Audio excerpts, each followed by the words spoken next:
Peoples party का मुल्क के मुआशी इस्तेहकाम और तरक्की और खुशहाली के लिए हुकूमत के साथ खड़े रहने के अज़्म का इजहार। नामज़द सदर आसिफ अली जरदारी की सरबराही में पीपल्स पार्टी वफद की वजीर आजम से मुलाकात। शहबाज शरीफ को वजारत उज़्मा का मनसब संभालने पर मुबारकबाद और नेक ख्वाहिशात का इजहार किया। वजीर आजम ने कहा, पाकिस्तान की तरक्की और खुशहाली के लिए दिन रात काम करने के लिए पुरअज़्म है। बिलावल भुट्टो जरदारी और मुराद अली शाह भी मुलाकात में शामिल थे।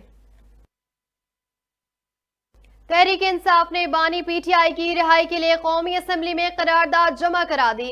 असद कैसर ने करारदाद सेक्रेटरी स्पीकर कौमी असम्बली के पास जमा कराई। करारदाद में बानी पीटीआई पर मुकदमात खत्म और उन्हें रिहा करने का मुतालबा। मतन में कहा, बानी पीटीआई के खिलाफ मुकदमात सियासी हैं जिनकी कोई हैसियत नहीं, उन पर मुकदमात कौम और मुल्क के मफाद में नहीं। संगीन गद्दारी केस का ट्रायल कलअदम करार देने का मामला। सुप्रीम कोर्ट ने तफसीली फैसला जारी कर दिया।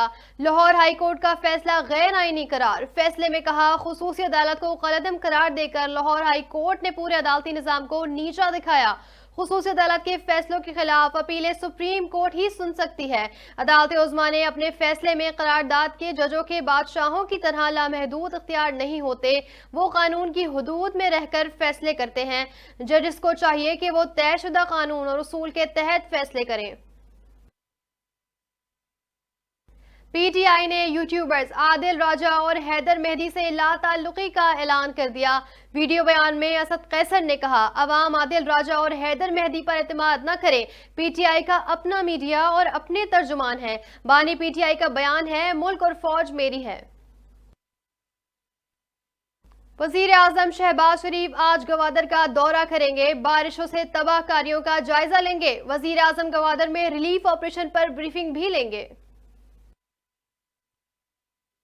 ठट्टा के करीब माहीगीरों की कश्ती डूब गई। लापता 50 माहीगीरों को बचा लिया गया।